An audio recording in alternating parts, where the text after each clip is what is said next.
Bonjour Charlotte Journobord. Bonjour. Alors Charlotte, vous êtes fondatrice et dirigeante de Wishibam. Exactement. Dites-nous en quelques mots de quoi il s'agit. Alors Wishibam, c'est une solution SaaS qui est capable de réconcilier le commerce physique et le commerce en ligne. On vous interroge parce que Decade a 30 ans, vous faisiez quoi il y a 30 ans? Bah, j'étais pas née. Non.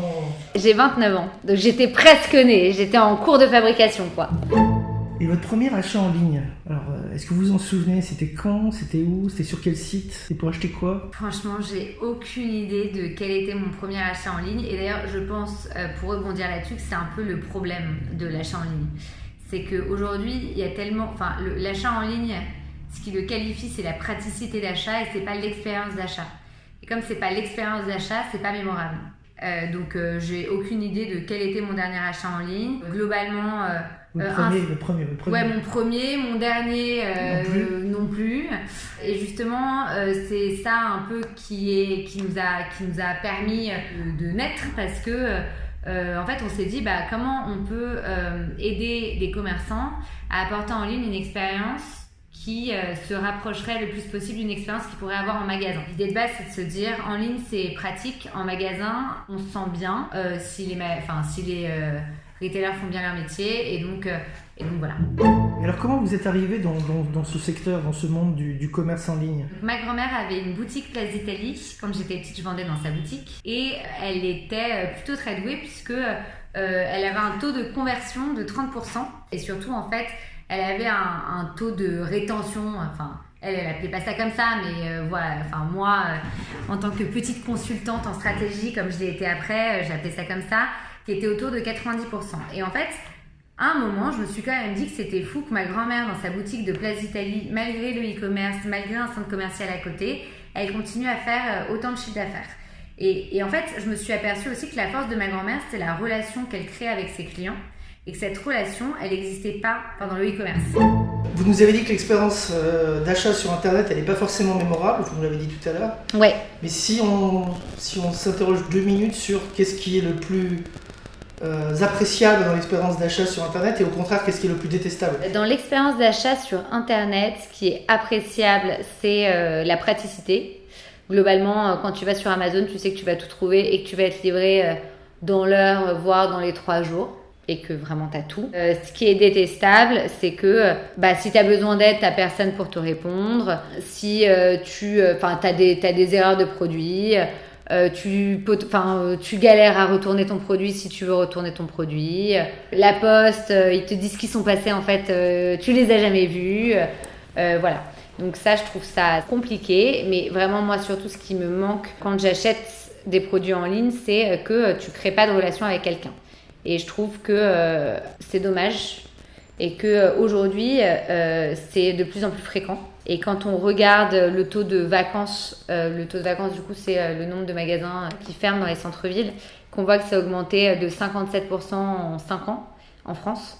On se dit que globalement, si ça continue comme ça et si on n'intègre pas le commerce physique et le commerce en ligne et on ne pense pas à une solution qui soit vraiment omnicanal au service du coup de tous les acteurs dont le client final, je suis pas sûre d'aimer dans 10 ans la ville dans laquelle je vis quoi.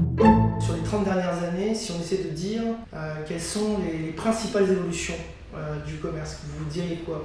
Alors moi je trouve que paradoxalement aujourd'hui on est revenu un peu aux bases du commerce.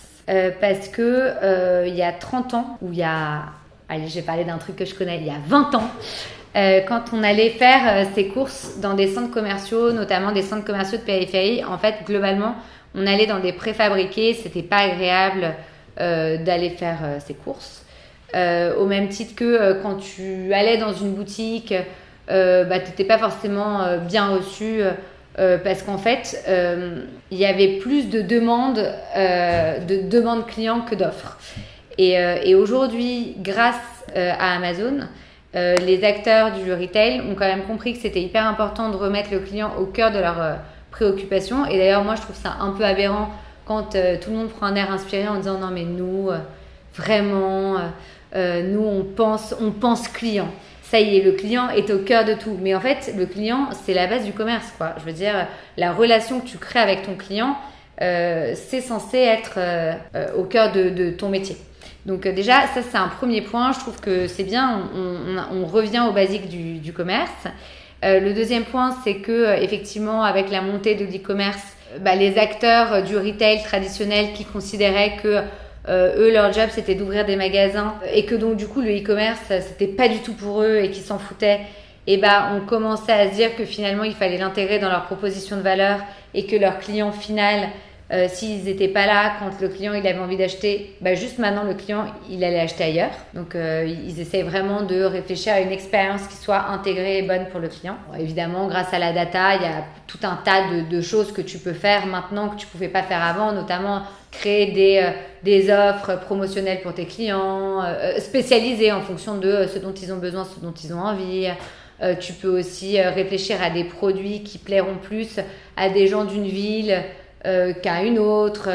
Amazon, en fait, pourquoi ils arrivent à livrer aussi rapidement? Parce que en fait, ils savent ce que nous tous on va commander globalement, et donc du coup, c'est dans des entrepôts tout près de chez nous, prêts à partir. C'est des choses qui sont incroyables en termes d'avancée.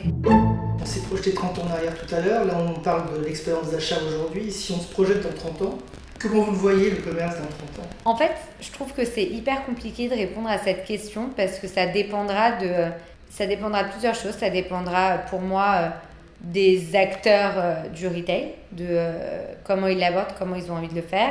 Je pense que ça dépendra aussi de des politiques, parce que je considère qu'il y a un certain nombre de lois qu'il faut mettre en place, notamment les taxes sur les GAFA, notamment des lois à l'échelle, moi je trouve même mondiale, sur la protection de la donnée, parce que c'est pas normal qu'il n'y ait que en Europe où il y a la RGPD et que dans le reste du monde les gens fassent ce qu'ils veulent, parce que du coup en fait les entreprises européennes prennent énormément de retard et le consommateur n'est pas protégé. Moi j'espère que d'ici là il y aura une conscience un peu collective générale qui fera que le consommateur sera protégé et sera entendu, et du coup on travaillera, qu'il n'y aura plus les pure players du web d'un côté, les centres commerciaux de l'autre, les petits commerçants de centre-ville, mais que tout le monde travaillera ensemble au service du consommateur. Et aujourd'hui, c'est pas du tout le cas. Et je trouve que le risque, c'est justement, si on continue comme ça, le risque, c'est de voir des centres-villes se vider de leur commerce traditionnel, ce qui est quand même dommage quand on sait qu'en France, en tous les cas, quand on demande aux gens où est-ce qu'ils aiment faire leurs achats, ils te répondent que c'est au marché qu'ils préfèrent aller.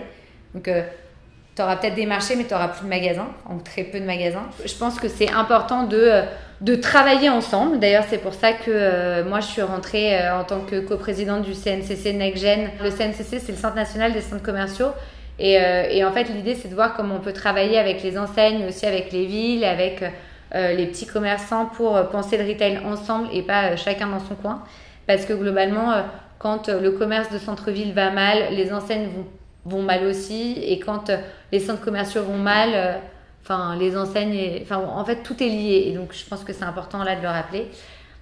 Et j'espère que ce ne sera pas comme dans Black Mirror où tu feras tes achats en ligne, que quand tu te baladeras dans la ville, tu recevras des push notifications dans tous les sens en te disant qu'il y a une promotion chez machin et que tu as gagné des points sur ta carte de fidélité.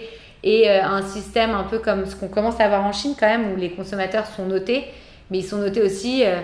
en fait, ils ont toutes les infos du consommateur, quoi. Ils savent s'il paye bien ses impôts, s'il ne trompe pas sa femme, combien de temps il achète, où il achète, ce qu'il achète, voilà. Et j'espère qu'on ne commandera pas non plus juste en appuyant sur notre frigidaire de façon automatique, sans proximité. Mais bon, je pense qu'on n'y est pas quand même. Très bien. Merci beaucoup, Charlotte. Merci à vous.